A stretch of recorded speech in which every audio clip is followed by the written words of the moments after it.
নিজ দেশের নিরাপত্তার স্বার্থে ছাড় দিচ্ছেন না উত্তর কোরিয়ার সর্বোচ্চ নেতা কিম জং উন। গত বছর ৩৩টি ক্ষেপণাস্ত্রের পরীক্ষা চালিয়েছে পিয়ংইয়ং, এবছরও চালাচ্ছে। যুক্তরাষ্ট্র ও দক্ষিণ কোরিয়ার যৌথ সামরিক মহড়ার জেরে সম্প্রতি সেনাবাহিনীকে যুদ্ধের জন্য চূড়ান্ত প্রস্তুতি নেওয়ার নির্দেশও দেন কিম। আবারও একই নির্দেশ দিলেন উত্তর কোরিয়ার সর্বোচ্চ নেতা।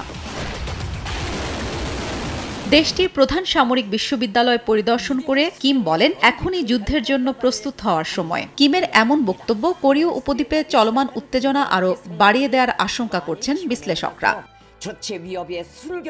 উত্তর কোরিয়ার Kim Jong Il university of military and পলিটিক্সে পরিদর্শনের সময় কিম জং উন চারপাশের অনিশ্চিত এবং অস্থিতিশীল সামরিক ও রাজনৈতিক পরিস্থিতির কথা উল্লেখ করেন। বলেন, এখন আগের চেয়ে নিখুঁতভাবে যুদ্ধের জন্য প্রস্তুত হওয়ার সময় এসেছে।